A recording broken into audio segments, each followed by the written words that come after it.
So I got invited to the final round at Microsoft for an interview at OpenAI. I didn't get the job. Whatever.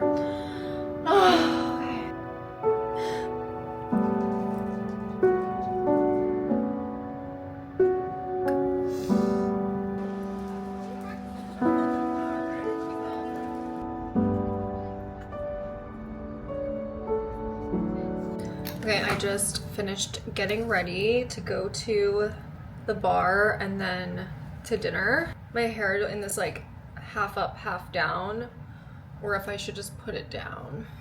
My hair is also giving a lot of volume today, which is also not normal for my hair. So I'm kind of like, maybe I should just take it. This is crazy. I can't tell if that looks good or ridiculous. Maybe this is a vibe. But yeah, we're gonna get dinner at this place called Hanoi House. So I believe it's Vietnamese. Just have some fun catching up with his friends that are visiting. Honestly, it just kind of feels like I'm waiting. I'm just waiting for the weekend to be over to hear about the job, and it sucks because I don't want it to be the week. Like, I don't want it to be Monday, but at the same time, I need the weekend to end in order to find out if there's any movement on the job offer. So, or no job offer.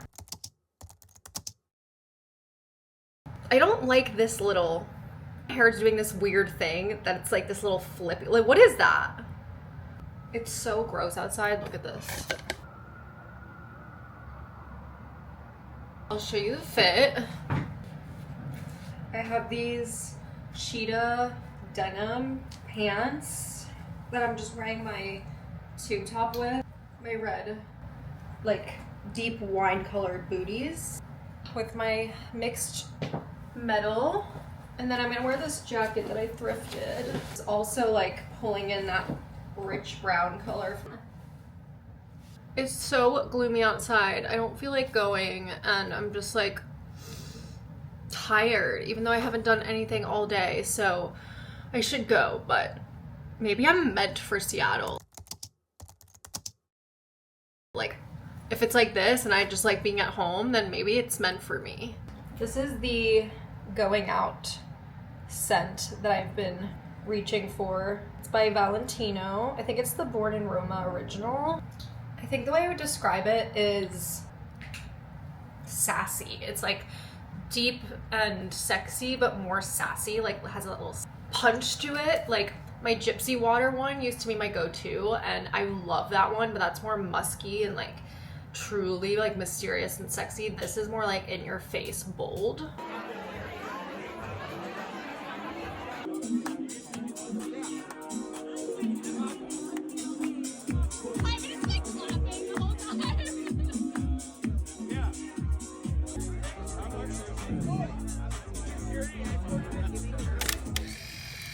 I didn't get the job.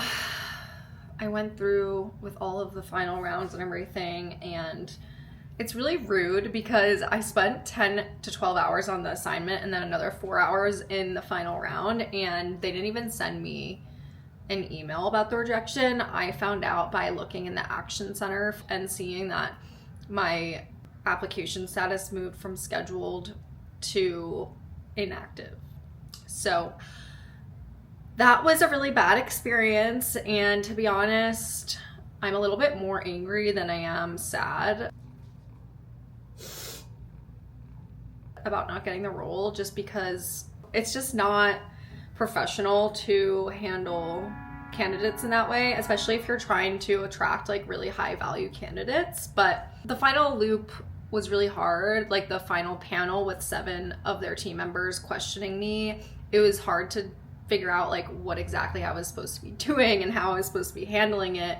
Ultimately, I think I kind of walked away from it feeling pretty unsure about my performance. So I'm not totally surprised. I'm just angry about the way it was like handled. And I realized that the experience of interviewing at Microsoft, they're supposed to give you a informative intro call with your recruiter before the final loop, and I never had that. And maybe I should have asked for it or been more proactive with trying to figure out like what that final panel was going to be like. But it sucks because the role was for an AI cloud strategy position, which I feel like is exactly what I want to be doing. And yeah, it didn't work out for me. Ugh, I know everyone goes through this, and especially if you're trying to get into tech, there's so many times where people invest a bunch of hours into the interview process and then don't get the job. So I don't feel like alone in that, but the take-home assignment especially was just so much extra work that I do feel pretty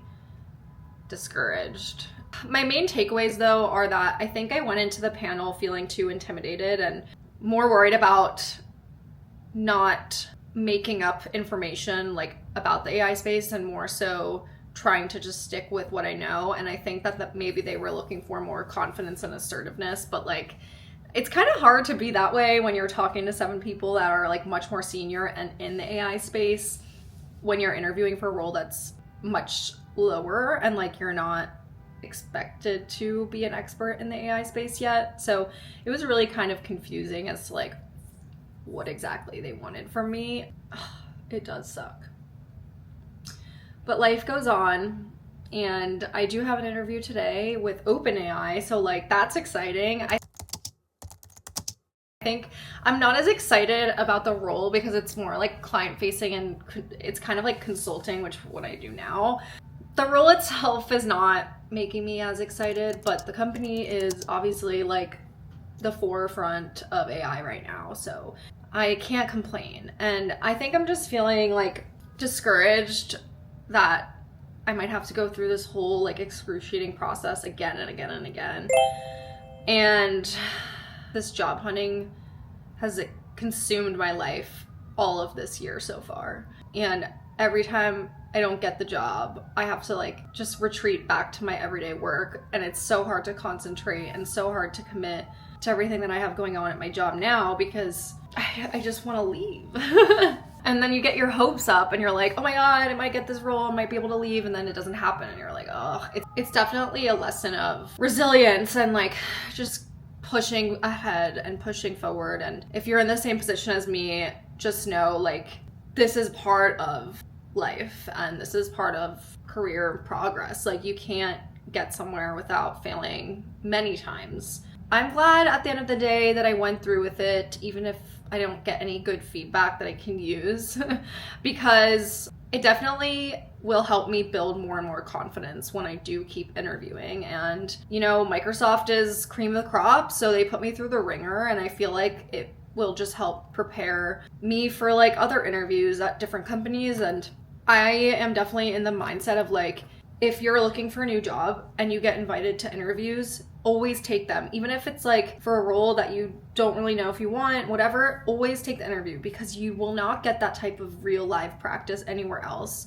And it will become handy in the future when you are interviewing for a job that you really want. Yeah, like I think at the end of the day, this will be helpful for me, and screw them. Like the fact that they can't even get back to me to tell me that I didn't get the job after investing all this time is like just insane. And it's still a job that I was super interested in, but the way that it went down and it was handled is like not something that I'm interested in. So I guess maybe it's for the best.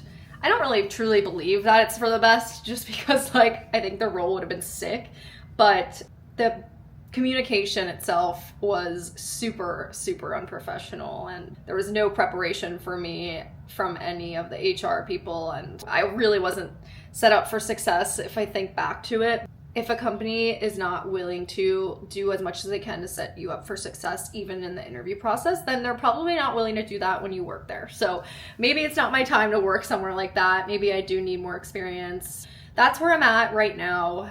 I am like trying to concentrate on my job right now, and it's really hard. There's only so much that you can control, and like once you accept that, kind of helps to feel better.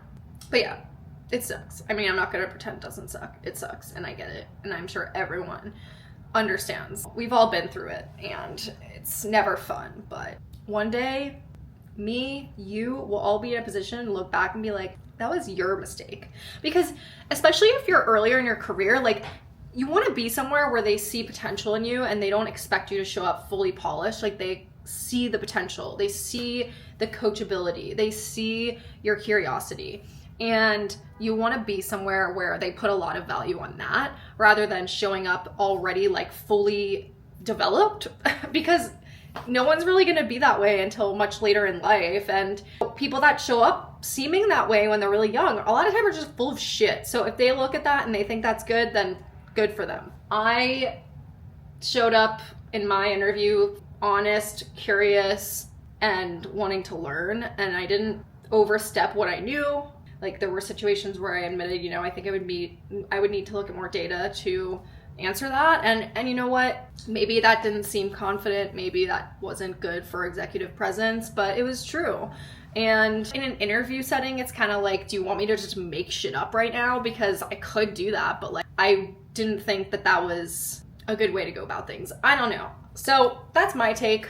And as far as like getting these interviews to begin with, I know I saw a lot of people online asking like, how do you get these interviews? From my experience, I truly am just cold applying. I didn't have any referrals for like any of these companies that I've been getting calls from. And honestly, my best tip of advice is when you see the job listing, and even if you think that it's specifically aligned with what you're already doing, you should take the job listing, put it into ChatGPT, and ask it how you can specifically refine your resume to look and match what this company's posting is looking for. That's what I've done with a lot of the roles that I really want. And I do think that's helped me get some callbacks. And I definitely recommend doing that. I think it's a super smart way to get recruiters to place your resume at the top of the pile. And we all know that like in the job recruiting process, they're using AI to determine like which applications they should be reviewing, etc. And so they're using AI to look for keywords and different skills that you mention in your resume, and if it aligns in the back end with what the job is looking for. And so if you take the job posting, run it through ChatGPT, get those keywords, get that into your resume, it will only increase your chances of getting that initial invitation.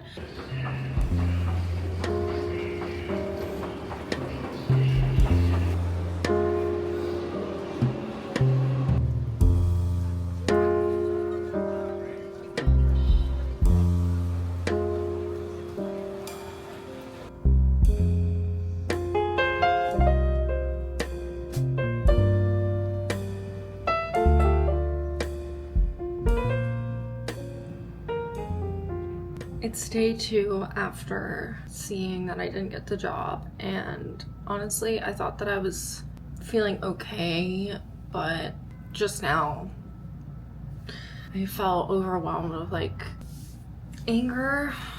It just poured everything that I had into that interview process, and it's just like devastating that I didn't even get an official rejection from the recruiter or anything. Like, they fully just ghosted me. And it just feels like I'm not even a person. Sometimes like when things like this happen, it's just hard to stay super positive because it's something that you want so bad and it means so much to you, and it's just so close, and then when it doesn't happen, it just feels like you're exactly back to square one. Not even square one, it almost feels like a negative square somehow. And I feel like a lot of people in my life at least don't fully understand why it's so like such a big deal. As someone who has wanted to go into tech strategy for their whole like career and then finally had the opportunity and then it just like slipped through their hands, it just feels like and now I have to start over, and like maybe it'll be another 10 years before I get a job opportunity like that. And that's what's really scary. And sometimes I'm just like, maybe I should just quit.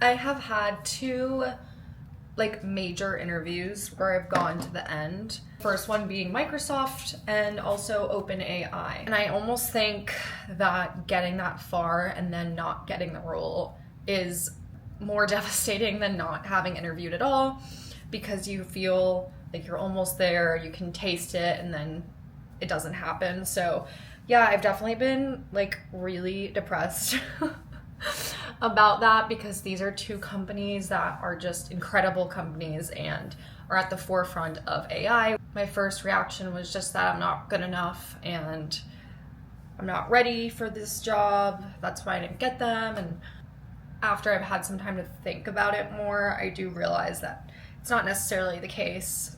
A couple years ago, before I was in consulting, I wasn't even getting interviews at these type of companies. So I think I should look at that as growth, and I just need to keep reminding myself of that. Like, I'm reminding you, but ultimately I'm really just talking to myself. And the fact that I've made it that far and that I had those interviews, I think I should be proud of that, and anyone else that's in that position should be proud of it. And interviews are fucking hard. It sucks. It sucks. I think there's so many things that I need to just focus on and be grateful for, especially in this economy. Like, I have a job, which point blank is incredible, and I don't want to lose sight of that. But yeah, I still definitely feel disappointed. I've cried like 100 times. And there's just something about like turning 30 that I think also messed with my head a little bit, where I feel like I don't have enough time left to like move my career trajectory, which I know is so not true, but I just feel like when I turned 30, where I just started panicking subconsciously. It's been a good week of crying and feeling sorry for myself, and now I just need to focus a little bit more on taking care of myself, because that's something that I was not doing at all. So today I'm going to go to Pilates with one of my friends, and it's with one of my friends who's like relatively a new friend in my life, and so I've been trying to put in the effort to make sure I see her pretty often. Let me show you this set that I am wearing. I got this from Lululemon on sale. I don't have anything that's like bright colors like this, so I think this is gonna be really fun for spring and summer. I still have the tag on here because I honestly wasn't sure if these were maybe a little bit too short, but I think they're actually pretty good. When I was at Pilates a week ago, I was so sweaty, like so sweatier than I ever get from just regular workouts. So I decided when I go today, I should probably wear shorts. Never mind, I got changed. It's way too cold. I'm not gonna wear shorts, even though I'm surely going to sweat my little booty off. Wearing my set that I got from Bear Look, and I like that they match my new Solomon sneakers like perfectly. It's like 40 degrees and raining, so I'm gonna wear this with my waterproof Super Puff. I think this is probably a little more my speed. I think the pink one is a little bit more, it's definitely out of my comfort zone, but I'm excited to wear it like once it actually gets nice out. PMSing and my PMDD has been really intense. I think probably because of all the interview stuff and feeling sad generally, but I feel really nauseous right now. Ugh. Gonna power through it because we know that working out helps.